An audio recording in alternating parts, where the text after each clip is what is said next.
Hvad så der, det er Lasse her, og i dag der skal vi spille noget mere Minecraft med... Hvad så er det, ja? Hold nu på kæft!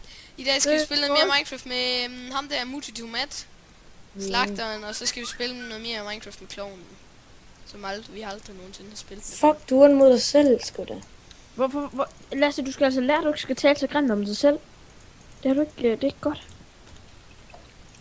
Hvad fuck er det? Ja, jeg har... Hey! Du ikke rør min hus! Gå nu ud! Prøv lige at se, hvad farve mit træ er nu! Lord.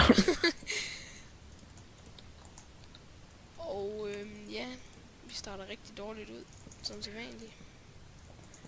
Det er fordi, det er Lasse 1, 2, Og det 3. hele er kun på grund af Emil. Han undskylder rigtig meget, men han kan ikke undskylde så meget. Undskyld. Fordi han er sådan en tyk unge, altså. Emil? Ja, han er fucking tyk. Ja. Har du set, hvor meget slik han spiser, mand? Hold kæft. Jeg spiser faktisk rimelig meget i går. Hvad? Jeg spiser fucking meget. Jeg elsker slik, det er bare det bedste. Det er bare bedste. Ja, det er bare bedstemor. Ha, Det er bare bedstemor. Det er bare bedstemor. Der er bare Det er masser bare af bedstemor, de er oppe i nummeren. Det er bare masser af bedstemor. Hey Susanne, vil du gifte dig med mig? Så køber jeg en steg og yoghurten op i dig. Hey. Fuck, det er Altså, lidt bygger du slet ikke det? Jo, mig? Lasse. Atju! Ej! Ej. Ej! Nu er der masser af snap på mit hus. Subscribe boblerne, dislike, hvad fanden hedder Lasse. Toiletgamers. Nej. Ja. Køber jeg en steg og deler den med dig. Hey. Jeg så godt, jeg ikke filmer. Jeg gør bare sådan, Lasse kom til at filme. Fuck, hvor godt, Emil. Nej, jeg gør ikke. Filmer du? Ja. Fuck, du er dum. Hej, you! Ej, okay. Jeg skal nok lige til at slappe lidt af. Jeg ved hvordan jeg skal bygge det her. Så køber jeg en steg og deler den med Jeg dig. kan lige så godt sige det til dig, Emil. Du ved ingenting. Det er nyt, hvis han bare tænker. Så jeg tænker. Jeg tænker på is med lavkage. Ja, okay. Det fik jeg faktisk i går. Okay. Is med lavkage. Det hedder en islavkage. Ja, det tænkte jeg også. Ja, det er nyt, jeg tænker. Jeg ved det godt. Hold kæft. Lasse, der er ingen, der kan lide dig. Jo, Okay, det er ikke den rigtige form, den skal have. Det er bare tilfældigt. Nej. Det er Nej. Bok, Nej, slap af. Lasse, han går helt amok. mand. Det er faktisk ikke meningen, det skal være sådan. Ej, slap af, Lasse. Det var sjovt, det der. Hvorfor noget? Og det her det er så ikke lige startformen, vi skal have.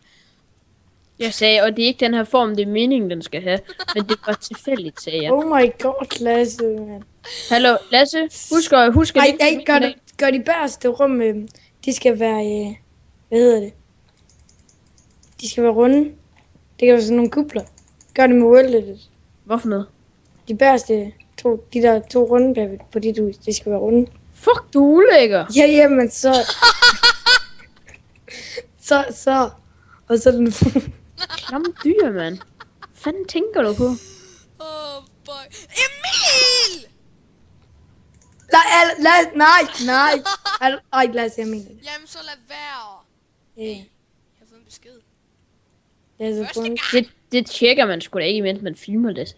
Man er på ikke forstyrres, når man filmer. Jamen det var en besked på min telefon, din. Så køber jeg Var det en stejsiller. Ja, er det første? Hold nu kæft. Hallo, Første. hvad hvis hun faktisk sidder og ser med lige nu? Det Det er ikke engang en livestream for helvede. Du kan stadig Nej, gøre hvis fast. hun nu kigger på videoen. Jeg kigger Og ikke ja, så viser vi til den i skolen. Ja, ja. Så siger vi, hvor klam Lasse han er. Og hvor lækker han er. Og så bliver hun bare fucking sur slået op med eller lige foran dig, og så bare, jeg hader dig, din fede luder. Lyder. Tak for lov. Fed lyder. Det var da så let, skal jeg sige det igen? Nej, tak. Fanden er 5. Hvad? Prøv at se mit nye gulv.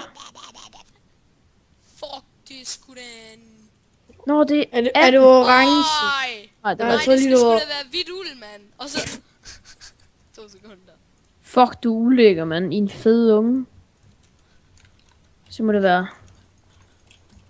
Så kan du give mig Prøv Opel? lige at flyve op, Frederik, og kigge ned på din tegning. Fuck, du er ulækker, mand. Jeg kigger dig snart, Lasse. Prøv at tænke, når Fosse, hun ser det her. Hun tænker bare, hvad fanden laver du, Lasse? Klam lige. Ej! Sejt. Seriøst. Han er syg i hovedet. Og jeg overgår ikke, jeg skal til stævne i morgen. Ej, hallo, jeg kan ikke. Min mave gør sindssygt ondt. Han, du skal se, han vidste ikke, at jeg filmede. Han troede, jeg filmede, men så sagde jeg, at mit Skype gik i fuck. Så filmede jeg, og så står han og synger. Den er faktisk på YouTube. Det har jeg faktisk også gjort med Mette en gang. Lige vi skal gøre det nu, så flækker han. Ej. Ej, slap af lidt. Hey, apropos Mette, så skal jeg faktisk lige lægge en ny film op.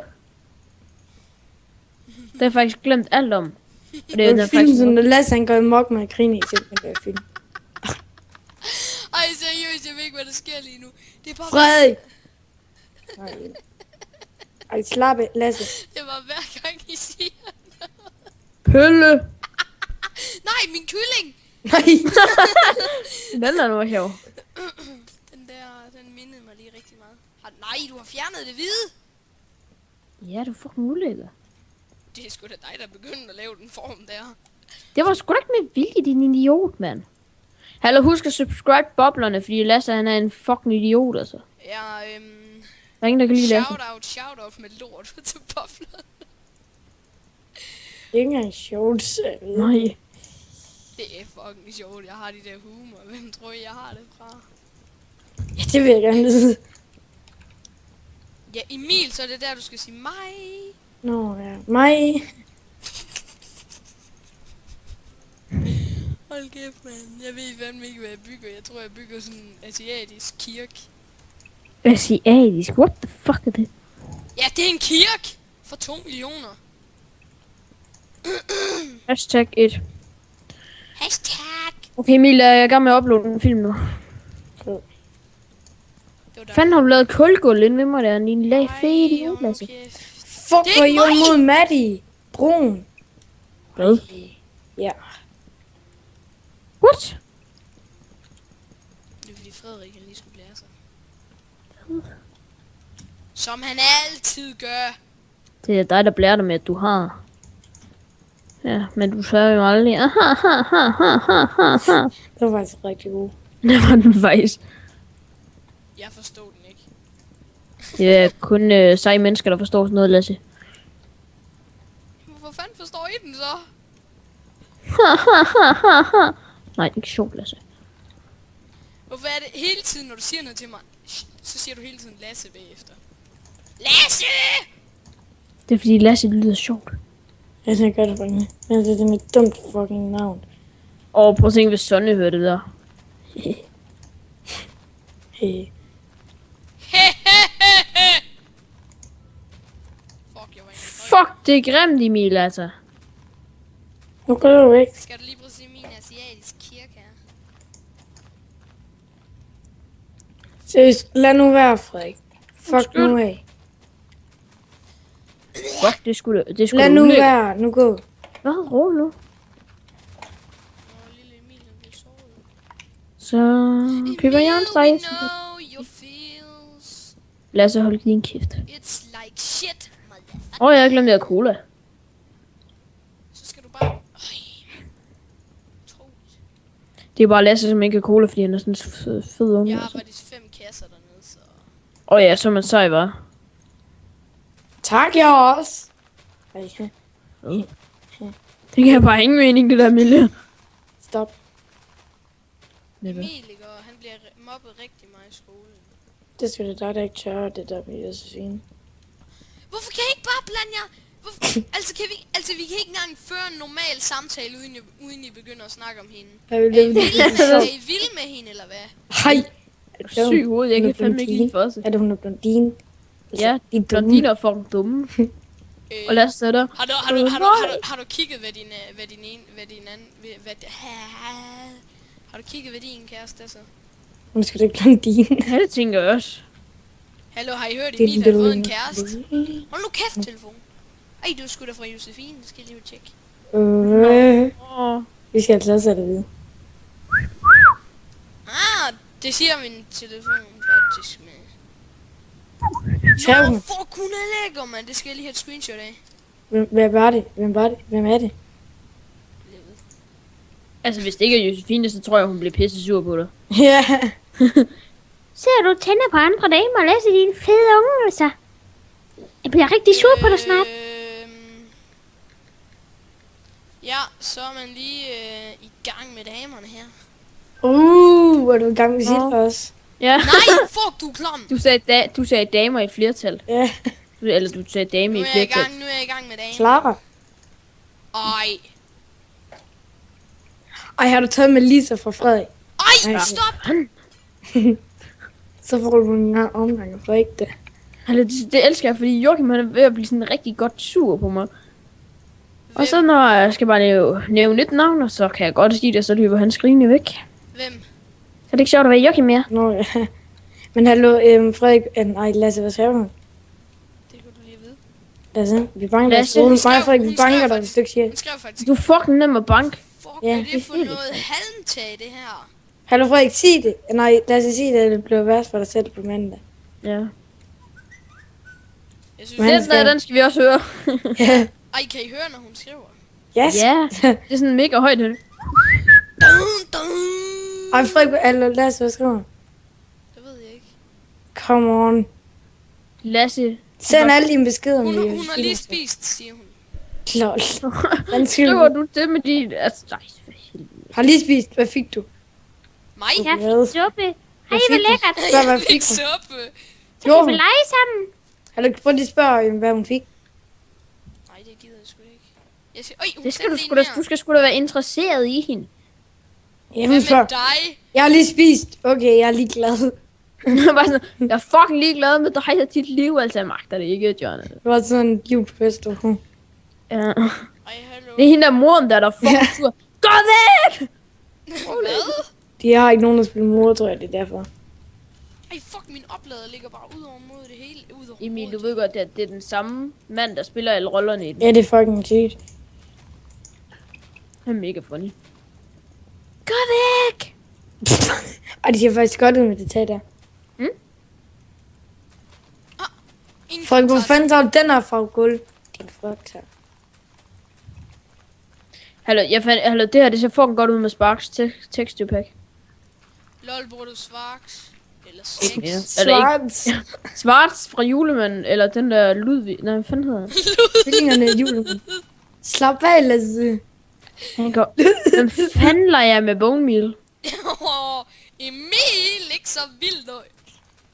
Ej, jeg vil lige prøve at tegne med. Ad. Lige sådan noget. Ja, jeg vil lige prøve at tage noget ad. Føj. 1, 2, 3, 4. 1, 2, 3, 4. 1, 2, 3, Lad 4. os se, hvad det er. Eller så skriver Jolsen over Steamsen. Skype. Jeg skriver den optager. Det slår han også med mig. Det giver sådan mega, det sjov lyd, når man får sådan over, Steamsen. Hvad?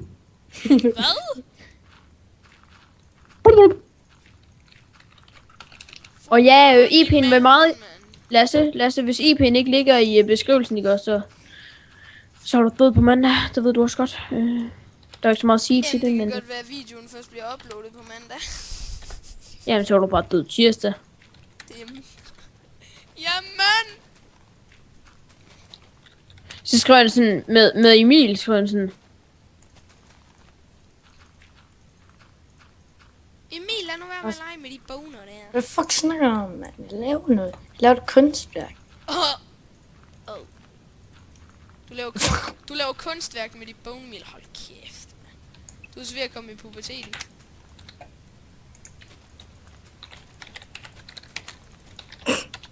Fuck, man, jeg har ondt i maven. Nå, det er fordi du... Ej, hvad laver du? Du kan ikke bare clear mit inventory. Det gør jeg sgu da ikke. Ej, fuck dig, Emil. Ej, lad Jeg nu kan være. sgu da ikke, jeg er ikke OP. Ej, lad nu være, Emil! Hvad snakker du? Jeg er ikke OP, jeg kan ikke det her. Hvor er du overhovedet henne, Emil? Jeg tror, der er en hacker derinde. Ej, Ej. det er så tydeligt at se det der.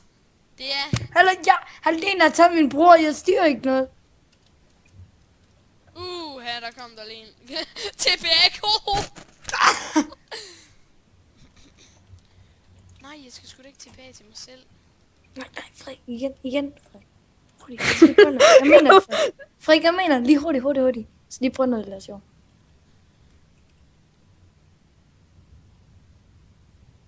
Hej. Du har fået det. Nej, fuck, jeg kom til at OP ham.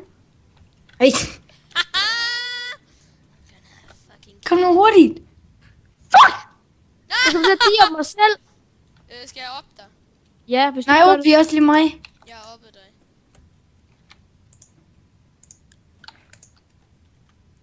Det er fandme job.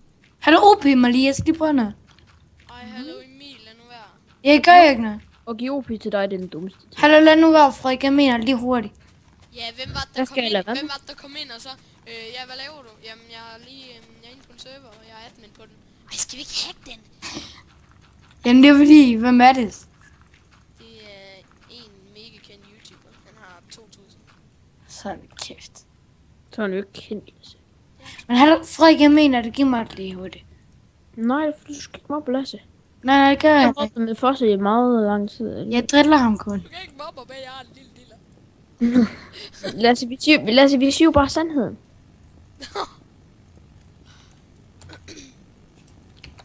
Nå, men jeg tror, vi står det var alt for den her gang, for den her Nej. Lasse. Jo, for den her episode er det sgu da.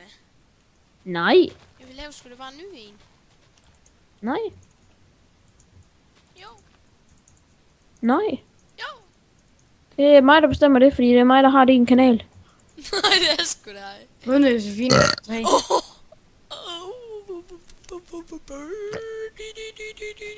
Ved Fosse en, Drop the så bass. ved Fosse godt, at du laver YouTube. Ja, tror jeg. Fuck, du blev lavlig der. Fordi jeg... Tror du ikke, at Fosse ved det?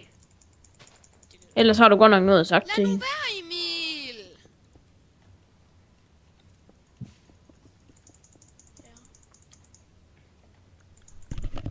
Emil, hvis du ikke er ordentlig mod Lasse, ikke? Hvad? I er ikke videre? Når jeg er efter, Hvorfor? fordi jeg ikke har tid. Nå, okay, men det var... Ja. Hallo, jeg Hvor skal- du lavede der? Jamen, det er fordi, jeg taler lidt særlig højt. Ja. Ej, lad nu være, Emil. Nå, men jeg tror, det var alt for den her gang, så...